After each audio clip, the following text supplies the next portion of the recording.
একজন বৃদ্ধ মানুষ চুপচাপ মসজিদের কোণে বসে কাঁদছিলেন। কেউ জিজ্ঞেস করল, চাচা, আপনি কাঁদছেন কেন? তিনি বললেন, আজ আশুরা।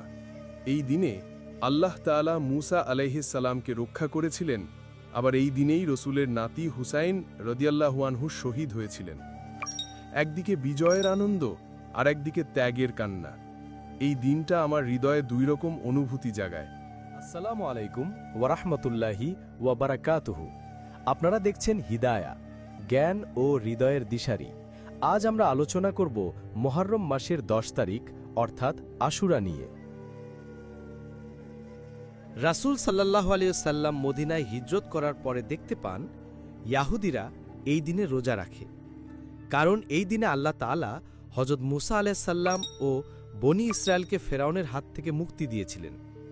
সহিহ বুখারী শরীফের হাদিসে উল্লেখিত রাসূল সাল্লাল্লাহু আলাইহি ওয়াসাল্লাম বলেন, আমরা তোমাদের চেয়ে মুসার প্রতি বেশি হকদার। তিনি নিজেও আশুরার রোজা রাখেন এবং সাহাবীদেরও রাখতে বলেন। অন্য হাদিসে উল্লেখিত রাসূলুল্লাহ সাল্লাল্লাহু আলাইহি সাল্লাম বলেন, আমি আশা করি আল্লাহ তাআলা আশুরার রোজার দ্বারা আগের 1 বছরের গুনাহ মাফ করে দেবেন। তবে রাসূল সাল্লাল্লাহু আলাইহি সাল্লাম ইচ্ছা প্রকাশ করেন যেন শুধু 10 তারিখ নয়, এর সঙ্গে 9 অথবা 11 তারিখও যুক্ত করা হয়, যাতে ইয়াহুদীদের রীতি থেকে ভিন্নতা বজায় থাকে। 61তম হিজরির এই দিনে ঘটে গিয়েছিল ইতিহাসের এক বেদনাবিধুর ঘটনা, কারবালার যুদ্ধ। আশুরার এই দিনে রাসূল সাল্লাল্লাহু আলাইহি ওয়াসাল্লামের প্রিয় নাতি ইমাম হুসাইন রাদিয়াল্লাহু মজলুম অবস্থায় ইয়াজিদ বাহিনীর হাতে নির্মমভাবে শাহাদাত বরণ করেন। তিনি কখনো অন্যায় ও জুলুমের কাছে মাথা নত করেননি। তার এই আত্মত্যাগ আমাদের মনে করিয়ে দেয় সত্যের পথে অবিচল থাকাই মুমিনের পরিচয়।